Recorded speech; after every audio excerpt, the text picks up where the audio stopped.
Hi guys, so today I am reviewing the 2020 Perodua Bezza facelift. This car was the first new launch of 2020 and I was there at the event. You can watch my walk around video from that day. Now, to recap, pricing for the Bezza starts at 35,000 ringgit, and that money gets you the base 1 liter version with manual transmission, which honestly I'd advise you to forego that. Look past that, because what you would ideally want is to get the 1.3 liter engine, but that comes at a price, unfortunately, because the cheapest version of the 1.3, which now no longer comes with manual transmission, is priced at 43,000 ringgit. You want this advanced version that I'm driving here, the one that comes with touchscreen, the one that comes with auto braking and whatnot. That's 49,000 ringgit. It is a good 10,000 ringgit more expensive than the range topping version of its nearest rival. The Saga tops out at what, 39,000 ringgit, and you still get a 1.3 liter engine. You get high proton and you get in terms of body size and interior wise, a bigger car, and I would definitely say a more comfortable car. Now, why is the Bezza so much more expensive than the Saga? And I believe there is a mitigating factor to it. It is because the Bezza here is sitting on a much newer platform than the Saga. It is the reason why with the Bezza, Perodua is able to give you what? ASA, is able to give you keyless entry, is able to give you engine auto start stop. These are things that the Saga platform, which dates back all the way to the Semi, if you remember, was not engineered with these things in mind. I mean, all these features were probably not even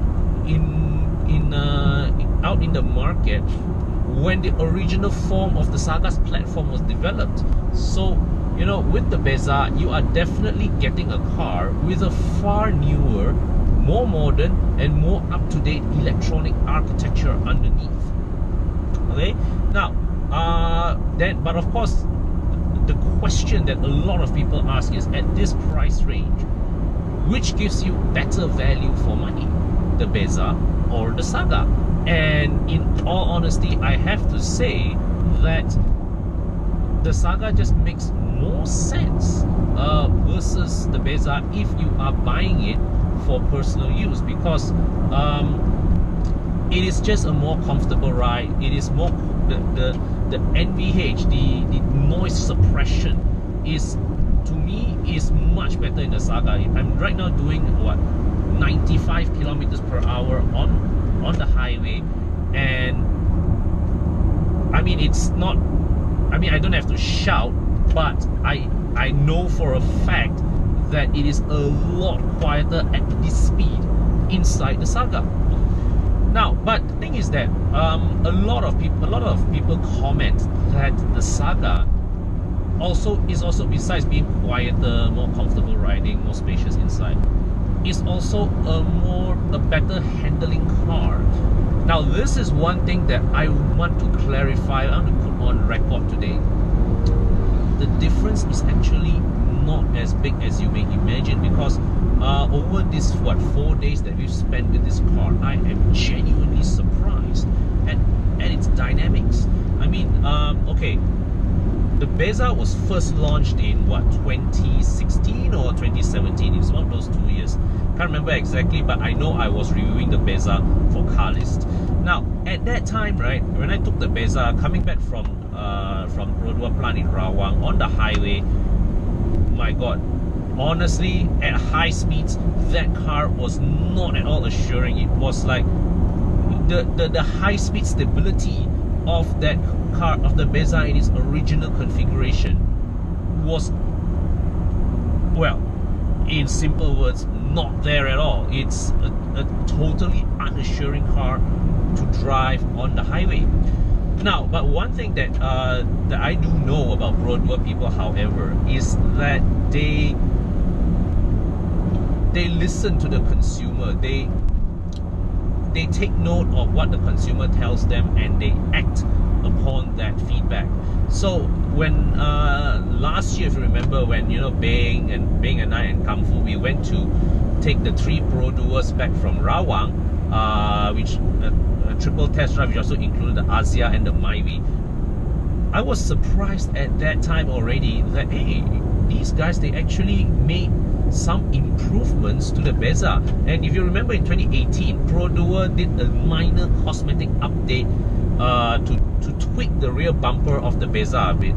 So what I did not realize was, and what they did not also did not make a big fuss about, was that they actually recalibrated the suspension rates, as well as the power steering assist mapping.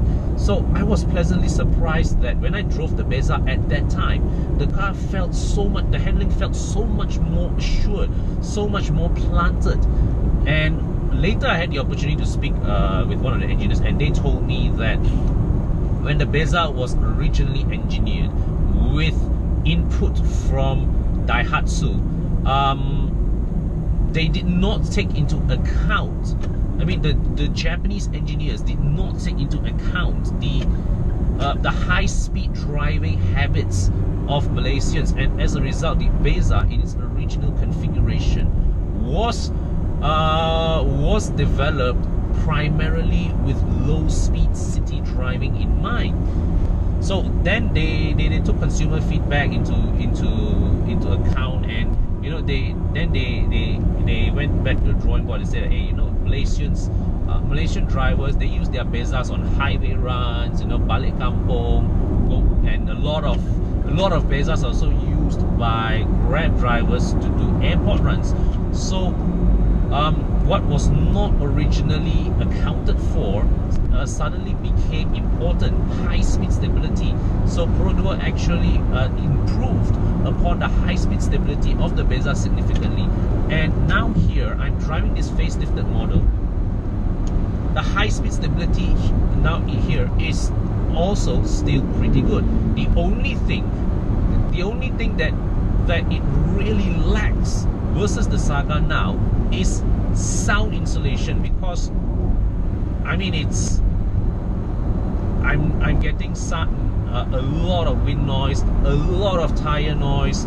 The engine, all right, right now I'm cruising 110 kilometers per hour at 2,800 RPMs. But when you need to work the engine for hard acceleration, it is that typical high-pitched engine tone that you dengar also, you're like, oh, that is just so unappealing. Whereas the Saga, in Proton's credit, the Campro engine, despite its age, really it is a better sounding engine when you rev it hard. And in all honesty, with all these 1.3 liter cars, when you're out on the highway, you're trying to keep up with traffic, there will be plenty of occasions that you need to work these engines hard. And to be frank, the Bezza, for all the improvements that it's made in its dynamics, the engine does not enjoy a hard workout at all. But what about the rest of the car? Styling wise, I think the new front end, I rather like this new front end. It's a good effort. All right. A more sporty looking, more dynamic looking front end, more pleasing looking front end. Nice to have LED headlights as standard, but the question is what are the replacement costs for these headlights? Because don't forget, your average Perodua consumer, all right, would probably have come from a car with halogen lights, and halogen bulbs are cheap to replace. LEDs, if you get into an accident, you need to replace the whole light, or if you need to replace an LED module, how much does it cost? And typical with a facelift exercise, you don't get any changes along the side, but At the back, those bumpers, it's, to me, that's just too much fuss. I think they could have just kept the old bumpers, or they could have just toned it down a little, because those two black plastic patches are really not on. It is not befitting of the Bezza's status as an honest mode of transport, an honest, no fuss, no frills mode of transport. Now the interior, what can I say? At this price, don't expect plush materials, but the fit and finish is good. I see consistent gaps between panels. So even though it's not very plush, you can expect this cabin to last very long indeed without falling apart. And what really impressed me are the switchgear, right? The aircon control knob, the buttons and all, fabulous quality for the price, absolutely no question, and good effort too on them to give us a leather steering wheel that is the wrapping, the material is actually nice to touch, it's pleasant to hold. So to sum the Bezza up, now dynamics wise, really it's not as bad as a lot of people say it is. Is the Saga still a better handling car? It is, right? The Saga is still a better handling car, but the margin is really not as big as some of us have made out to be in the past. If you were to put the Bezza and the Saga on a B-road race, which not that I'm suggesting that you do it, but if you were to put it on a B-road run, I'm not so sure the Saga will leave the Bezza behind at all if they are in the hands of both equally skilled drivers.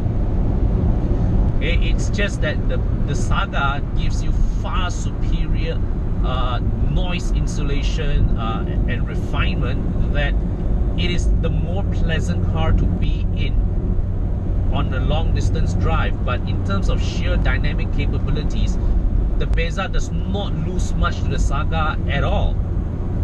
Okay, but where the Bezza really triumphs over its rival would naturally be running costs, because as we all know, Perodua's engines are way more fuel efficient than that of Proton's.